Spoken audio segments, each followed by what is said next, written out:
Helping others can change lives, but sometimes it quietly destroys yours.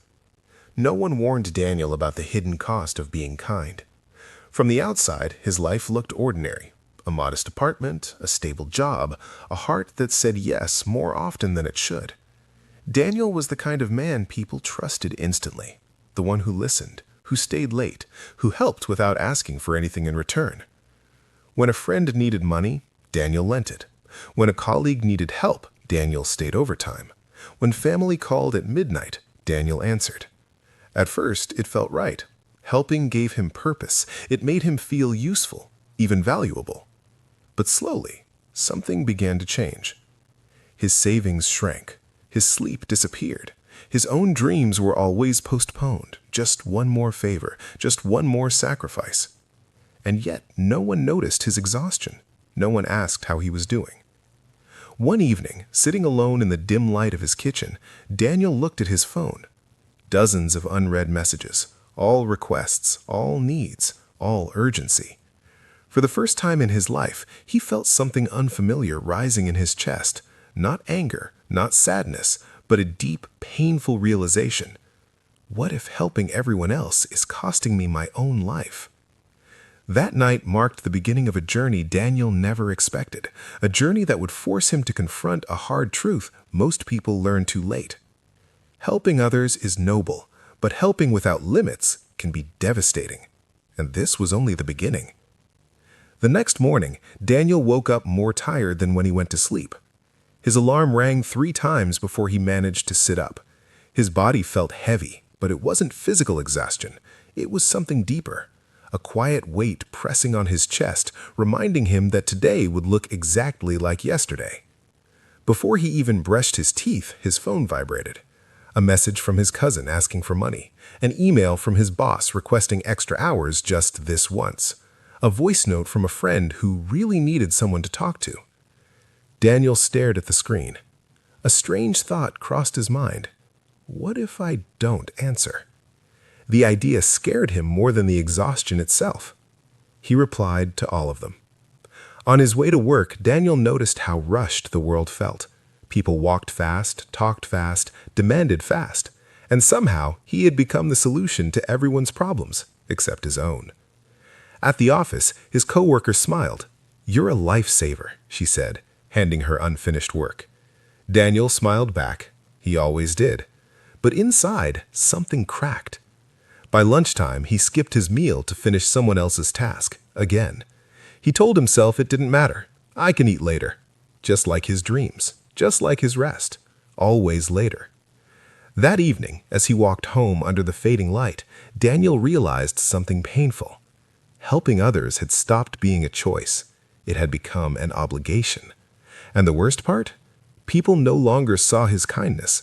They saw his availability. That night, Daniel sat on his bed, staring at the wall, whispering a question he had never dared to ask before. When did my kindness become my cage?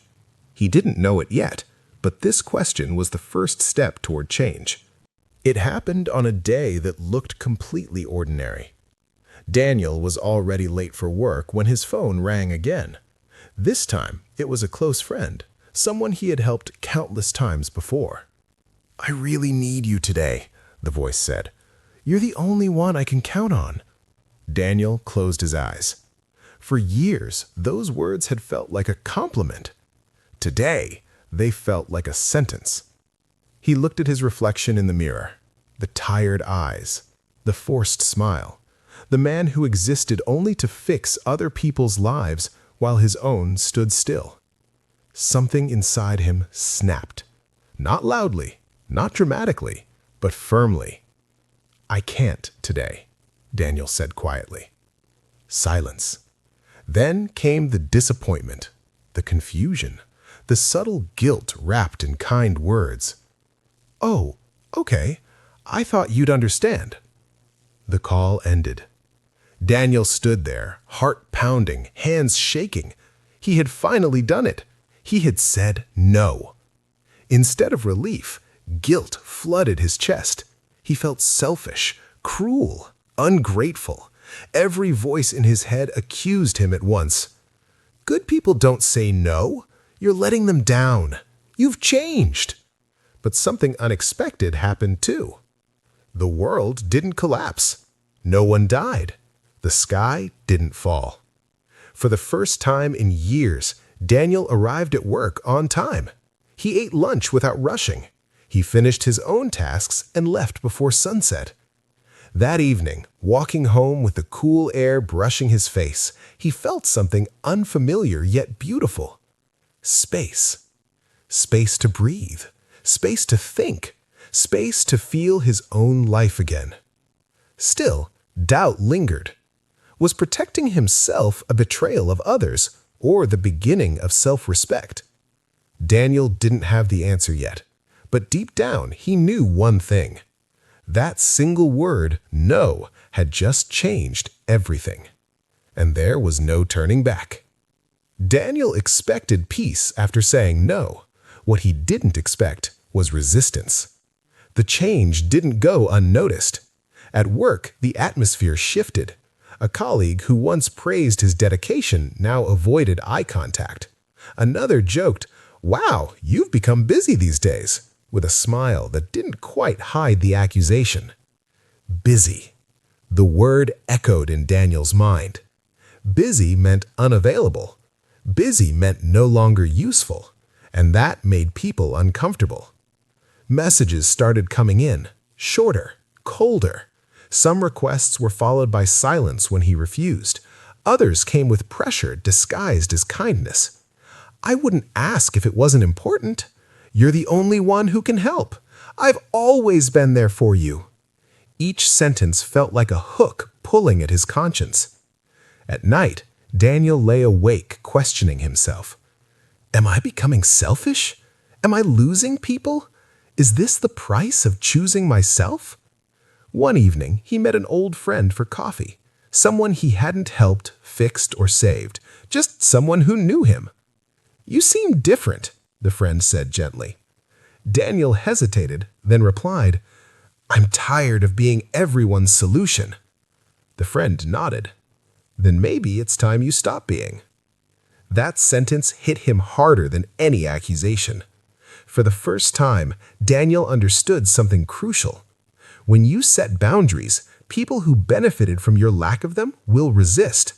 Not because you're wrong, but because the old version of you was convenient.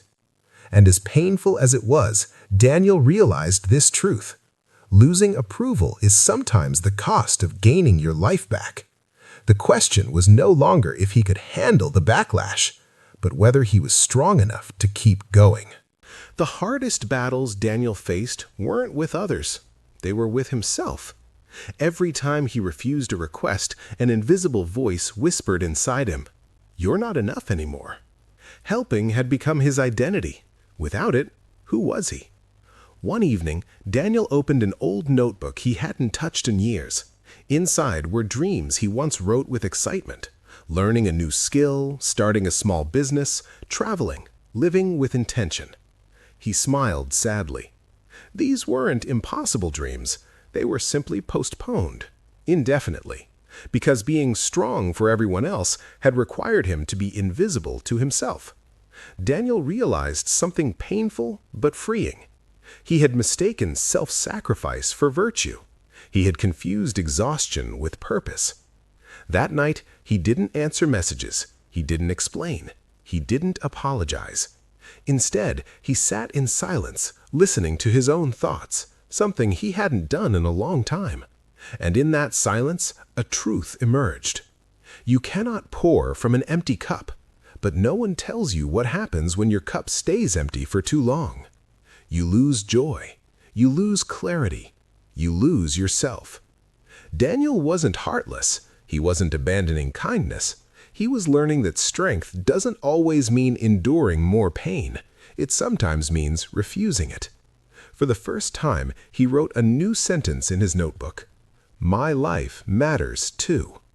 And that sentence, simple as it was, marked the moment Daniel began choosing balance over burnout. Change didn't happen overnight. Daniel still felt the pull to say yes, to rush in, to rescue, to fix. Old habits don't disappear easily. especially when they once made you feel needed. But this time, he paused. Before answering any request, he asked himself 3 simple questions. Do I truly want to help? Do I have the energy for this? Will this cost me something I can't afford to lose? Sometimes the answer was yes, and when it was, he helped fully, sincerely, without resentment. Other times, the answer was no, and for the first time, he allowed that to be okay. Something surprising happened. The help he gave now felt lighter, more honest, more meaningful, because it was chosen, not forced. Daniel noticed that some people drifted away. Without constant support, they stopped calling. At first, it hurt. Then, it clarified everything. Others stayed. They didn't demand. They didn't guilt. They respected his limits. And those relationships felt different, balanced, real, human.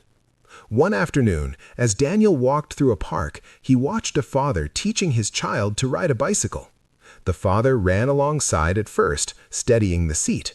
Then, slowly, he let go. The child wobbled, struggled, but learned. That image stayed with Daniel. Helping doesn't always mean holding on forever. Sometimes true help is knowing when to let go. And in that realization, Daniel discovered a powerful truth. You can be kind without being consumed.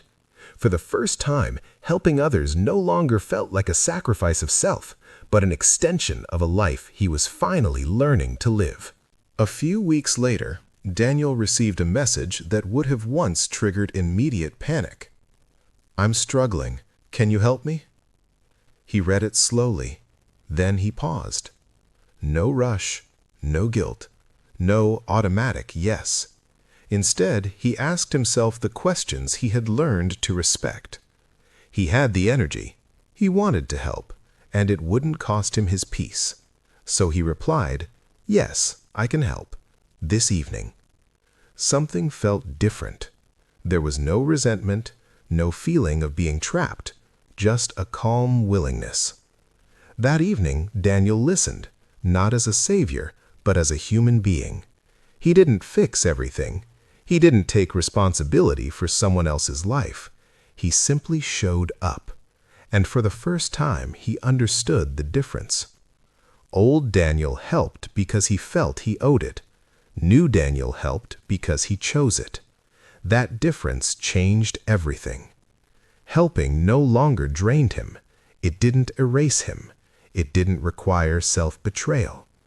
Daniel realized that true generosity doesn't come from pressure. It comes from abundance.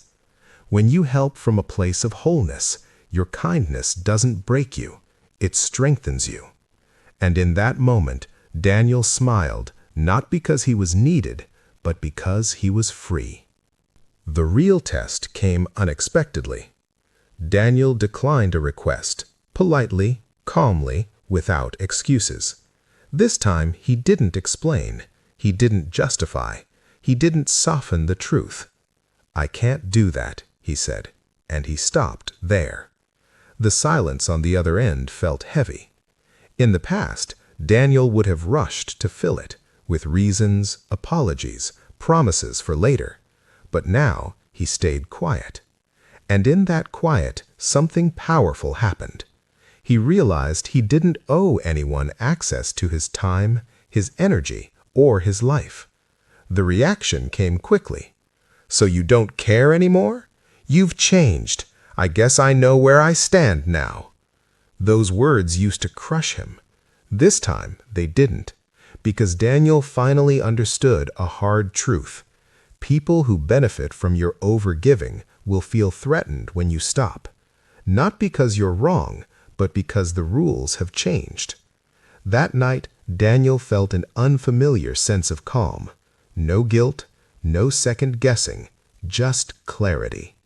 He wasn't cruel. He wasn't selfish. He was honest. And honesty, he learned, doesn't need permission. For the first time in his life, Daniel stopped managing other people's emotions and started respecting his own. And that shift marked a turning point he would never forget. Once Daniel stopped overgiving, something unexpected happened. The crowd around him grew smaller, but clearer. Some people vanished quietly. No arguments, no drama, just absence. And Daniel let them go without chasing explanations. But a few remained. They didn't push, they didn't demand. They asked, "Are you okay?" instead of, "What can you do for me?" One evening, Daniel sat across from a friend who listened without interrupting, without asking for favors afterward. "You seem more alive," the friend said. "Lighter." Daniel smiled. That single sentence meant more than years of being called useful. For the first time, his relationships weren't built on sacrifice, they were built on mutual respect. He realized something deeply important. The people who truly care about you don't disappear when you set boundaries. They adjust. And the ones who leave were never there for you in the first place. This understanding didn't make Daniel bitter. It made him peaceful. Because now he knew who was walking beside him, not because they needed him, but because they wanted him. And that kind of connection felt rare and real and worth protecting. For most of his life, Daniel believed being a good person meant always being available, always understanding, always forgiving, always sacrificing. But now he questioned that belief. One quiet evening, he sat alone, reflecting on how often goodness had been measured by pain, how much you endured, how much you gave up, how little you asked for yourself. And he saw the flaw. Suffering was never meant to be proof of virtue. Being good didn't mean being empty. Being kind didn't mean being broken. Being generous didn't mean being exploited. Daniel realized that true goodness includes self-respect. It includes saying no when yes would cost you your health, your dreams, or your peace. It includes choosing balance instead of burnout. For the first time, he allowed himself to redefine who he was, not as a helper, not as a fixer, but as a whole human being. And in doing so, something powerful shifted. He stopped trying to be good for everyone and started being good to himself. That realization didn't make him less kind. It made his kindness honest. And honesty, Daniel learned, is the strongest form of compassion. Daniel finally saw the full picture. Helping others had cost him more than time or money. It had cost him his peace of mind, his postponed dreams, his health, his sense of self. The shocking truth wasn't that people took advantage of him. The shocking truth was that he had been taught to believe his worth came from how much he gave. Once he let that belief go, everything changed. He understood that you can love others deeply without abandoning yourself, that boundaries don't destroy kindness, they protect it. Daniel looked back at his old life without bitterness.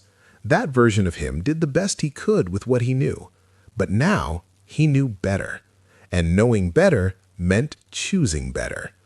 The cost of helping others blindly had been high, but the reward of helping wisely was freedom. Daniel's life didn't become perfect. Problems still came. Requests still appeared. People still needed help. But now everything moved through a filter called balance. He learned to help without rushing, to listen without absorbing pain, to care without carrying burdens that were never his to hold. And something remarkable happened. His energy returned. His focus sharpened. The dreams he once postponed slowly found their place in his schedule. Helping others no longer drained him because his life was no longer built around guilt. Instead, it was built around intention. Daniel understood now that balance is not selfishness. Balance is wisdom. It is knowing that a life spent saving everyone but yourself eventually saves no one. And as he walked forward, calmer and clearer than ever before, Daniel felt something he had never truly felt in his adult life: stability. Not the kind that comes from approval, but the kind that comes from self-respect. Only one chapter remained, and it would tie everything together. Daniel stood at the edge of a new life, not louder, not richer, not more impressive, but truer. He was still kind, still generous, still willing to help, but now his kindness had roots. He no longer helped to be loved. He no longer sacrificed to feel worthy. He no longer disappeared to keep others comfortable. And that made all the difference. The shocking cost of helping others was never kindness itself. It was helping without limits, giving without awareness, loving without self-respect. Daniel learned the lesson most people learn too late. You are not selfish for protecting your energy. You are not cruel for saying no. You are not bad for choosing yourself. In fact, when you honor your own life, your help becomes stronger, purer, and more meaningful. Because a whole person helps better than a broken one. As Daniel moved forward, he carried one final truth with him. Your life matters, your peace matters, and helping others should never cost you yourself. If this story touched you, pause for a moment and ask yourself, where am I overgiving? Where do I need a boundary? What would change if I respected my own life as much as I respect others' needs? You don't have to stop being kind. Just stop disappearing. And that decision, quiet, simple, and brave, might be the most powerful help you ever give.